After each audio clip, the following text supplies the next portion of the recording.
RDAF bumalik na kakuha ng 4 na bagong order na mabilis na barkong pandigma.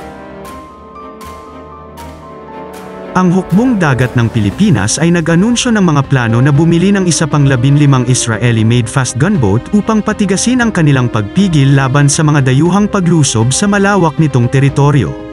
Nag-order na ang bansa ng siyam sa Shaldag Mark V missile-capable fast attack interdiction craft, FAICM, mula sa Haifa-based Israel Shipyards Limited, sa halagang $176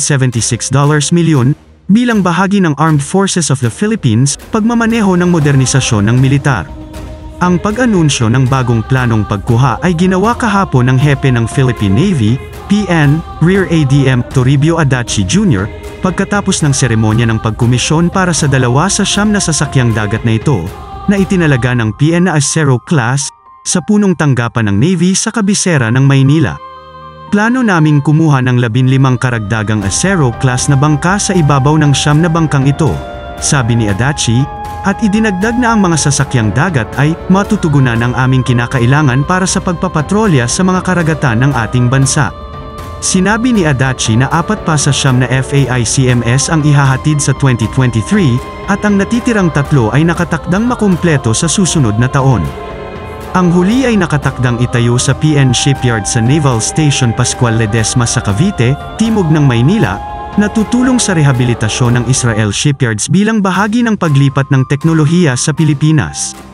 Pinag-uusapan pa rin natin kung saan sila ay deploy, ngunit malamang na ang mga priority area ay syempre sa West Philippine Sea at sa Southern Philippines, sabi ni Adachi. Ang West Philippine Sea ay ang terminong ginagamit ng Maynila upang tukuyin ang bahagi nito ng South China Sea, isang rehiyon na mainit na pinagtatalunan ng gobyerno ng China, na sa nakalipas na dekada ay paulit-ulit na nakapasok sa mga lugar na inaangkin ng Pilipinas. Sa katunayan, tulad ng nabanggit ko noong unang bahagi ng linggong ito, sa unang 70 araw ng termino ni Pangulong Ferdinand Marcos Jr., na nagsimula noong ika-1 ng Hulyo, ang Pilipinas ay nagsampa ng 52 protesta laban sa pagpasok at ilegal na presensya ng Beijing sa mga rehiyon ng Pilipinas ng ang South China Sea.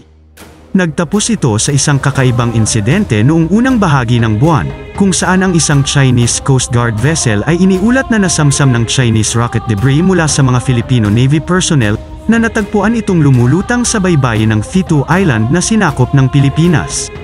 Ang insidente ang nagtulak sa Maynila na humingi ng formal na paliwanag mula sa Beijing. Ang pagkuha ng isang fleet ng matulin, 32-meter vessels ay kumakatawan sa isang makapangyarihang upgrade para sa Littoral Combat Force ng PN.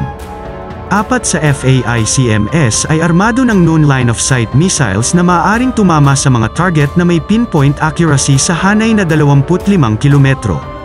Ang iba pang 5 ay armado ng Typhoon-mounted 30mm main cannons at .50 caliber heavy machine guns. Sa pamumuno kahapon sa commissioning ceremony para sa unang 2 FAICMS, na bininyagan ng BRP Nestor Acero at BRP Lolinato Toong, inilarawan ni Executive Secretary Lucas Bersamin ang mga bagong sasakyang pandagat bilang pinakamabilis at pinaka-advanced na mga bangkang baril ng PN, na magiging may kakayahang mag-operate sa mga littoral at maaaring i-deploy ng napakabilis sa kanilang mga itinalagang lugar ng operasyon, lalo na sa ating mga sea lane ng komunikasyon.